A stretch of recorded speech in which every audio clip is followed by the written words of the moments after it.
Have you ever walked into a room and felt something shift inside you? Before anyone said a word, a sudden heaviness in your chest, a quiet anxiety crawling under your skin, a sadness with no name and no reason. You weren't sad before. You weren't anxious. But now you are. And you don't know why. Maybe you've told yourself, I'm just too sensitive, too emotional. Maybe I'm just being dramatic. But what if you're not? What if that sadness wasn't yours? What if that fear never belonged to you? What if you're not feeling your own emotions, but absorbing the emotions of everyone around you? Because some people don't speak their pain. They radiate it. And some of us feel it without ever meaning to. You walk into a space and your chest tightens. Someone's grief walks in and your body carries it. Not because you're weak, but because you're open. You feel before you understand. You hurt without a story. And the weight you carry isn't always yours. If this sounds like you, then know you're not broken. You're an empath. And this video is for you. If you've ever felt overwhelmed in a crowd, drained after a conversation, or suddenly sad for no clear reason, this isn't weakness. It's wiring. You're not broken. You're built differently. Some people see the world clearly. Some people hear what's not said. And some feel what others can't even admit to themselves. Carl Jung believed that what remains unspoken in one person can be felt in the psyche of another. That our unconscious minds are connected. A shared field of emotion, memory, and pain. And in that field, some souls are more open than others. More porous. More tuned in. You don't choose to absorb. It happens before you notice. You walk into a room, and something hits you. Not physically. Energetically. Someone's grief. Someone's fear. A tension they're pretending isn't there. And your body feels it. Sometimes it's instant. Sometimes it sneaks up slowly. Like fog sliding under a locked door. No permission. No explanation. You feel it anyway. You can sense when someone's lying. You can sense what others can't name. And you feel it all deeply. Silently. Completely. You mistake their wound for your own. You carry what was never yours to hold. And it becomes overwhelming. You wonder what's wrong with you. Why you're always tired. Why your mood shifts without warning. But it isn't yours. It was never yours. You're not too sensitive. You're just tuned to a frequency most people never notice. This is the experience of an empath. And awareness changes everything. Once you begin to understand your gift, you stop mistaking it for a flaw. You stop asking, what's wrong with me? And start asking, what am I carrying that isn't mine? You learn to protect your peace without closing your heart. You learn to feel deeply without losing yourself in other people's pain. So today, we'll explore 13 signs that you're not just emotional. You're an empath, and your gift needs protection.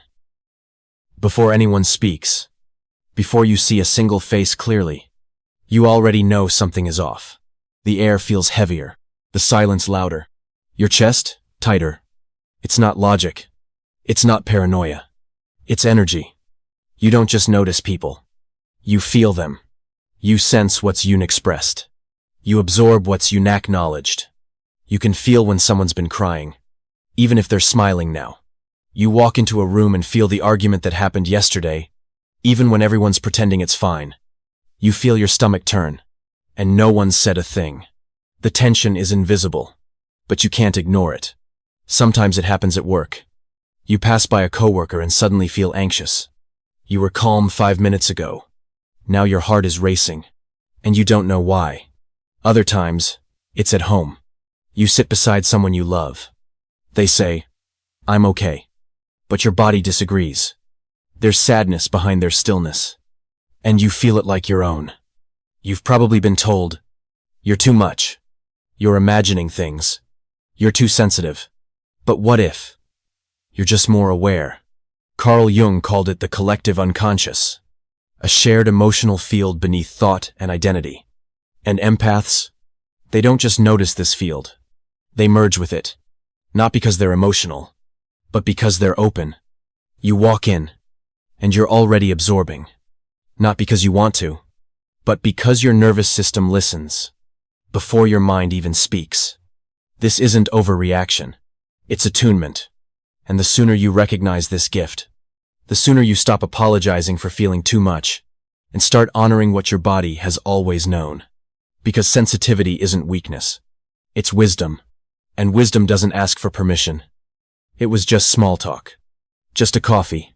Just a quick catch-up with someone you care about. Nothing deep. Nothing heavy. And yet, when you leave, you feel tired. Not just I need a nap, tired. Soul tired. Your chest feels heavier. Your energy feels low. And you wonder, why do I feel worse than before? This is what happens when you unconsciously absorb emotions that aren't yours. You showed up with a calm heart. You smiled. You listened. You offered space. Not just with words, but with your whole presence. And while they were telling their stories, their frustrations, their subtle pain, you held it all, and they let it go into you. Carl Jung believed that unexpressed emotions never disappear. They get transferred. They don't vanish. They move. From one nervous system to yours. You didn't ask for it. You didn't invite it. But your empathy made you available. As an empath, you become the container. The unspoken therapist. The one who just knows when someone's not okay. You remember details they forgot they told you. You carry emotions they never meant to share. Because you were listening with your whole being. But there's a cost. You leave the conversation heavier than you came in. Not because you're weak, but because your body just ran an emotional marathon without moving. They feel lighter. You feel depleted. And most of the time, they don't even notice. If you've ever walked away from a conversation, feeling confused, overwhelmed, or strangely sad, this sign is for you. You're not lazy.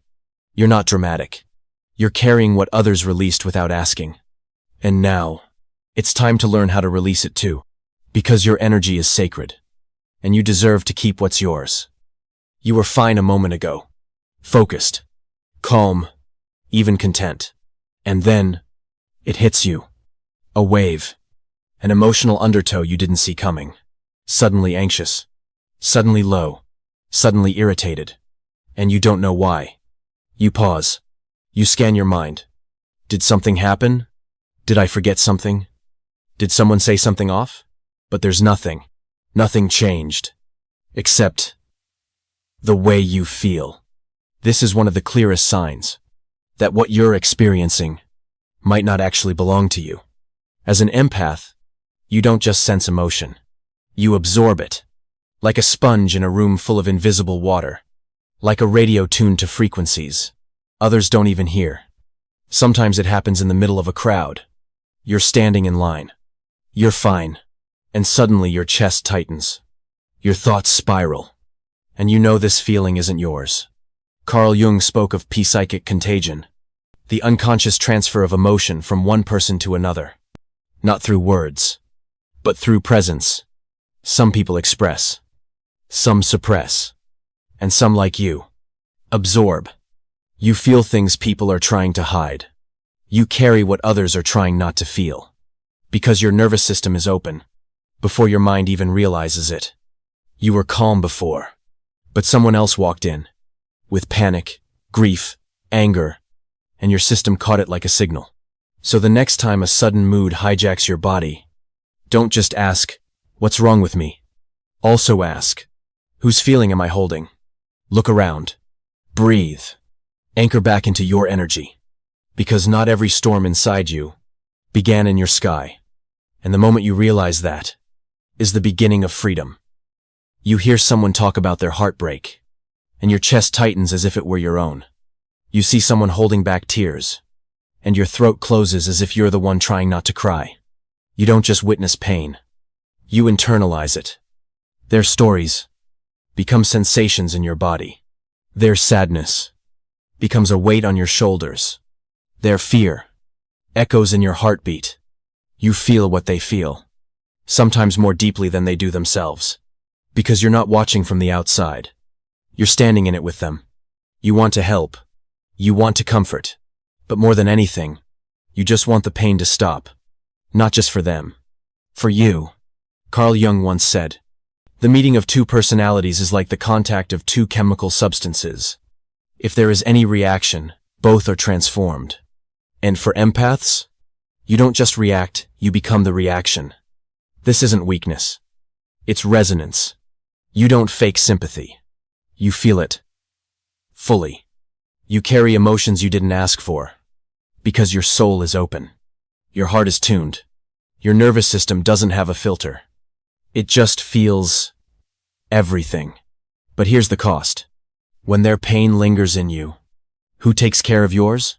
If you constantly hold space for others to release, but never release what you carry, you begin to drown quietly. Not in your sorrow, in theirs. So the next time your chest tightens, or your throat closes, or tears sting your eyes for no reason, ask yourself, who am I holding inside me? Because your compassion is a gift, but even a gift needs boundaries. You walk into a party, a shopping mall, a busy cafe, and something in you tightens. Not because anyone said anything, not because something bad happened, but because your body starts to scream, "Get out. There's too much. Too many people. Too many emotions. Too many energies swirling around. Loud, chaotic, unfiltered." You try to smile. You try to blend in. But inside, it feels like drowning in invisible noise. Your skin tingles. Your breathing shortens. Your thoughts scatter. You feel overwhelmed. But you don't know why. Because crowds don't just mean people. They mean input. Emotional signals. Unspoken grief. Subtle tension. Bursts of joy. Flickers of envy. All at once. It's not that you dislike people. It's that your body can't turn the volume down. Everything comes in. As an empath, you don't get to filter by willpower. You absorb by design. Carl Jung believed the unconscious isn't individual, but shared. A collective emotional field. We all contribute to, and pull from. And in crowded places, that field becomes a storm. So when you leave, it's not over. You go home and need silence. Hours. Sometimes days. To come back to yourself. To shake off what wasn't yours. To feel safe in your own skin again. And if someone asks why you left early, you don't even know how to explain it. Because the overwhelm wasn't outside. It was inside. You're not antisocial. You're not dramatic. You're energetically sensitive. And that sensitivity isn't something to fix. It's something to protect. Because your nervous system is honest. It speaks before you do. And when it says enough, listen. You were feeling okay. Maybe even good. And then, someone walks in. They're quiet, cold, heavy. They don't even say much. But 5 minutes later, you're withdrawn too. Your energy drops. Your joy fades. Your thoughts cloud over.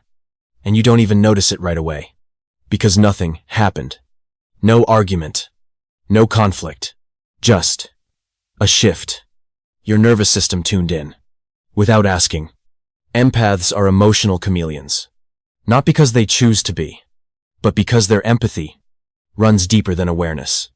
Carl Jung spoke of emotional contagion. How unspoken feelings can pass. Like smoke under a door. And for you, there are no doors. No walls. Only openings. You become the room you're in. You mirror the tone around you. You start adapting, even when it's hurting you. You don't just understand people. You feel for them from within. And the line between what's yours and what's theirs begins to blur. Sometimes it happens at work. A manager walks in upset and suddenly you're tense. Sometimes it's a phone call. Someone speaks low and tired. And now you feel low too. Without any logic, only energy. So if your mood shifts, every time someone enters your space, if your energy drops, just because theirs is heavy, this is not instability. It's unfiltered connection.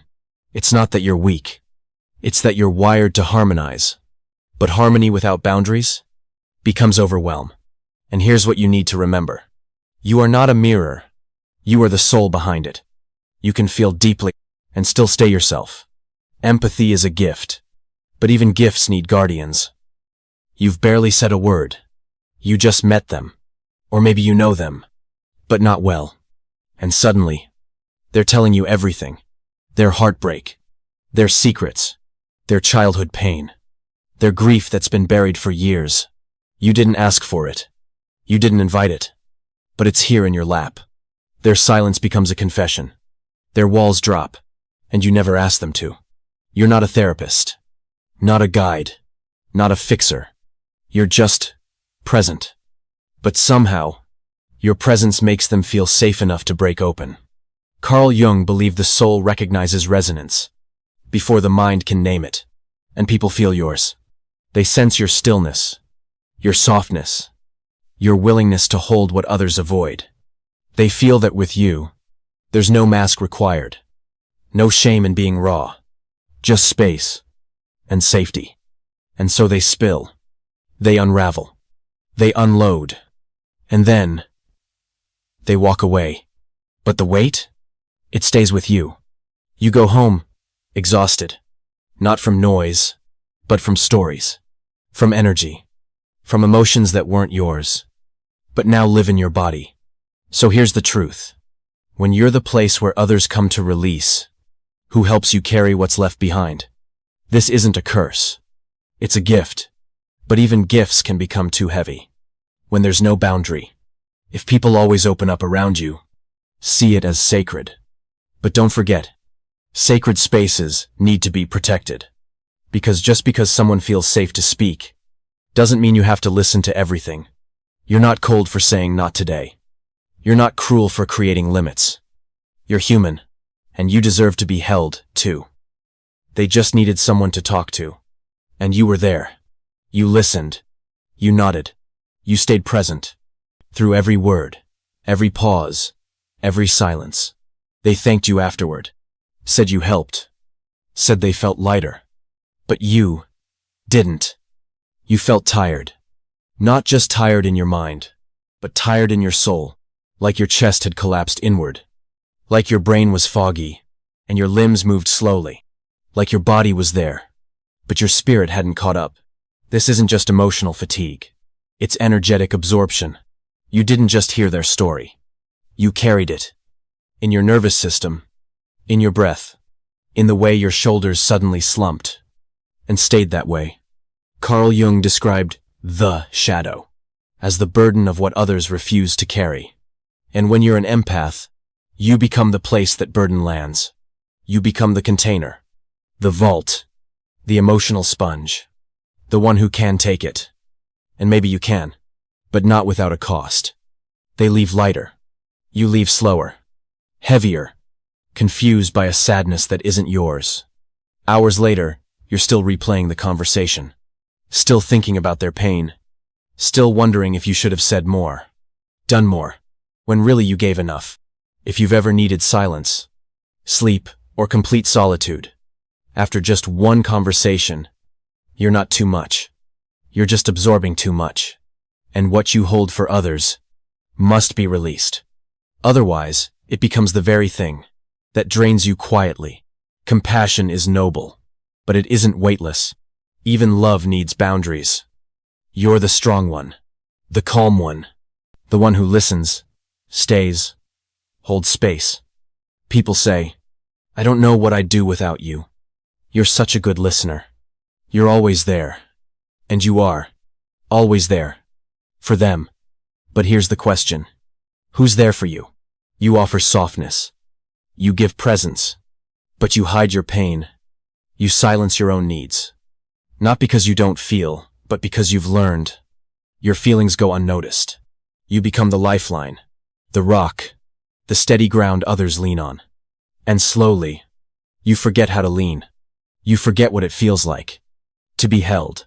Carl Jung warned that those two identified with the helper can lose sight of the self behind the service. And empaths fall into this pattern easily. You become the healer, the safe place, the sacred silence. But behind that stillness, you're exhausted. You're lonely. You're invisible. You carry others like a lifeboat. but no one asks if you're sinking. They assume you're fine. Because you're quiet. Because you're strong. But silence is not peace. And strength is not endless. Sometimes, after helping everyone, you sit alone and feel the ache of being the one person no one checks on. You scroll through your phone and realize you're always the one reaching out. The one holding space. The one who texts first.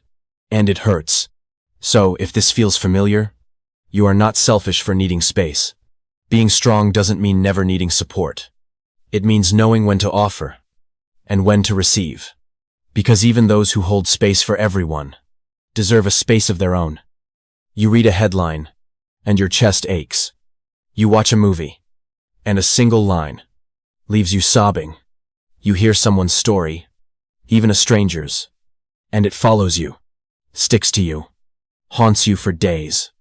Not because you want it to, not because you're dramatic, not because you're too sensitive, but because you feel everything, even when it's not yours, even when it's fiction, even when it happened years ago. Carl Jung once said, "Until you make the unconscious conscious, it will direct your life, and you will call it fate."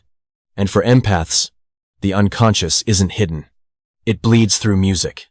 It whispers in art. It pulses in silence. You feel the invisible thread that connects every human experience, as if you lived it yourself. You cry at films. You cry at books. You cry at kindness. Not because you're weak, but because your soul recognizes itself. You see a child separated from their parent in a story, and your body tenses, as if it were your memory. You hear a poem about grief, and your eyes well up, even if you can't name the loss. Empaths are tuned to more than just their own life. You feel the myth, the memory, the collective grief. And sometimes, you cry. Not for yourself, but for the world. So the next time you tear up at a fictional moment, or your heart aches for someone you've never met, don't apologize. Don't shrink. Because that tear you shed isn't just for you. It's for all of us. You want to say no? You know you should say no. But something in you hesitates. Because the moment you imagine their reaction, their disappointment, their sadness, their rejection, you already feel it. As if it's your own. So, you say yes, even when you're exhausted, even when your schedule is already full, even when every cell in your body whispers, "Please don't." And afterward, you wonder, why can't I just say no? Carl Jung said that the more we identify with what pleases others, the more we exile parts of ourselves. As an empath, you don't just sense what others feel. You carry it, which makes boundaries feel like betrayal. You're not afraid of confrontation. You're afraid of absorption. Because when someone's upset with you, you don't just hear it. You feel it. You become it. Even if they say, "It's okay," you feel their shift. The tension, the drop, and it hurts. So instead of protecting yourself, you abandon yourself to avoid hurting them. But here's the truth. Every time you say yes, when your body says no, you tell your inner self that it doesn't matter. And slowly, you vanish. So if saying no makes you feel selfish, if you tremble or spiral afterward, remember, you're not rejecting them. You're returning to yourself. You matter. Your limits matter. And sometimes, the most loving word you can say is no. They're not rude. They don't say anything wrong. They even smile. But when you're around them, you feel off. Your chest tightens. Your shoulders tense. Your energy dips. Something in you whispers, "I want to leave." And you don't know why. So you question yourself. Am I being too sensitive? Am I overthinking this?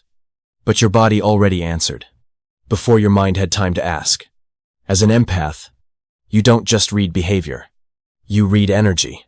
Carl Jung taught that every person wears a mask, a persona to navigate the world. But behind every mask is a shadow, and that shadow leaks, not through words, but through tone, silence, posture, vibration. You feel the disconnection between who they're pretending to be and what they're really carrying. They say they're happy, but their silence screams. They laugh, but their eyes hide something sharp. And even if nothing's said out loud, you feel the fracture. Later, you replay the moment. You ask yourself if you were imagining it, but the heaviness stays in your body, like a warning whisper that doesn't fade. You may not be able to explain it, but your energy knows. So if you often feel anxious, drained, or wrong, after spending time with someone, that's not drama. That's data. Your intuition isn't rude. It's wise. And sometimes, your nervous system recognizes what your mind can't put into words.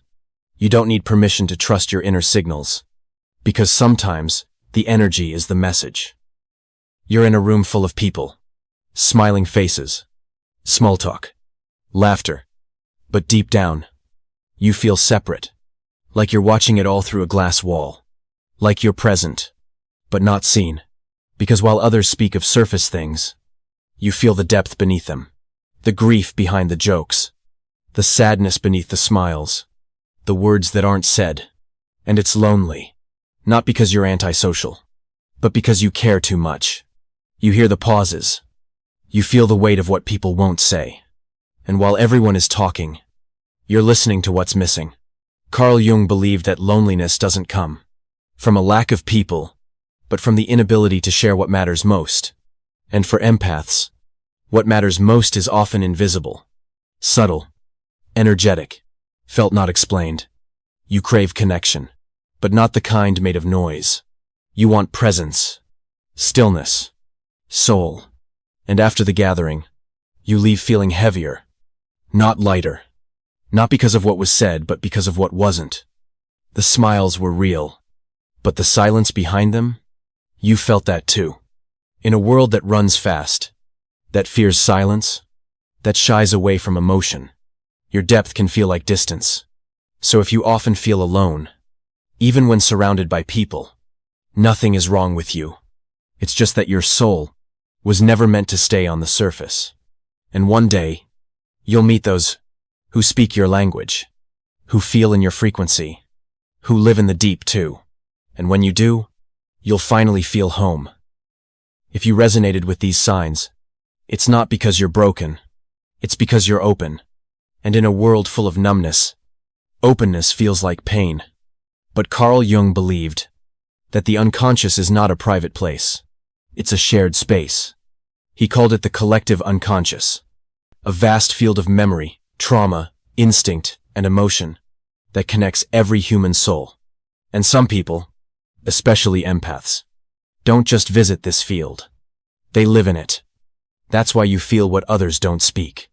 That's why you walk into a room, and your emotions change before anyone says a word. You're not too emotional. You're tuned in to what's been left unsaid, to what's being hidden, to what others don't even realize they're carrying.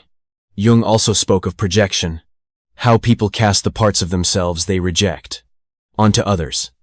So when someone accuses you of being too sensitive, maybe they're avoiding their own pain. And you, the empath, become the mirror, not by choice, not by force, but by design, because your presence reflects what others refuse to face. And sometimes, that makes them uncomfortable. Sometimes, it makes you feel blamed for emotions that were never yours. But that's the cost of resonance. When you feel what others won't acknowledge, you also carry what they won't claim. You don't absorb emotions because you're weak. You absorb them because you're permeable, because you're attuned, because you feel what's real, not just what's spoken. But here's the danger. When you don't realize what's yours and what isn't, you begin to lose yourself. Empathy without boundaries becomes erosion. You dissolve into other people's stories. You mistake their feelings for your truth. But empathy with awareness? That's power. That's alchemy. That's healing. Because when you become aware of your sensitivity, you stop identifying with every emotion that passes through. You pause. You question. You ask yourself, is this mine? And in that pause, you reclaim yourself. You draw the line. You protect your center without closing your heart. Being an empath isn't just a trait. It's a path, a spiritual role, a form of service. Because those who feel deeply, see deeply, and those who see deeply, heal without trying. You're not taking on the world's energy. You're reflecting it, transmuting it, giving it space to exist, so it doesn't fester in someone else's shadow. But even the strongest mirror needs to be cleaned. Even the brightest soul needs a boundary. Even the deepest well needs to be refilled. So don't run from this part of you, but don't drown in it either. Learn it, name it, protect it, and most of all, live it. With love, with limits, with wisdom. Maybe your whole life, you felt like you were too sensitive, like you needed to toughen up, like your emotions were a problem, like you should get over it faster, like something inside you was just too much. But what if the truth is the opposite? What if you were never too sensitive, but just too unshielded, in a world that forgot how to feel? What if your tears were never weakness, but water that softened others? What if your silence wasn't emptiness, but a place where others could breathe again? What if your exhaustion wasn't laziness, but the cost of carrying what no one else could hold? You've absorbed too much, felt too deeply, carried more than you knew how to name. But now, you have names, you have language, you have awareness, and that is the first step to freedom. You're not here to become hard. You're here to become clear, grounded, aware, still soft, still open, but no longer unprotected. You're allowed to say no. You're allowed to rest. You're allowed to not answer every call for help, just because you feel their pain. Because boundaries aren't walls, they're filters. They let in what nurtures, and release what drains. You are not here to carry the world. You're here to be yourself with clarity. So next time you feel too much, pause, breathe. Ask yourself, is this mine to carry? And if the answer is no, let it pass. Let it go. Let it return to where it came from. You are not a sponge. You are a soul. And souls don't absorb blindly. They choose. They protect. They shine. You're still human. But now, you're coming home to yourself. Not hardened. Not numb. But clear. Rooted. And still full of heart. Because in the end, your feeling was never the problem. Your awareness is the gift. If something in this video felt like home, if it named a part of you that was always quiet, always hidden, then maybe it wasn't just a video. Maybe it was a remembering of who you are, of what you carry, of how deeply you feel even in silence. You're not broken. You're not too much. You're just still open, in a world that learned to close. And here, you don't have to explain your depth. You don't have to defend your softness. You just get to be. So if this spoke to your soul, subscribe to stay connected. You belong in spaces that speak your language. And this is one of them. And if you're ready, explore more in the Carl Jung Wisdom series. There's more waiting for you. Because sometimes, all we need is one quiet reminder that we were never too much. We were just still human.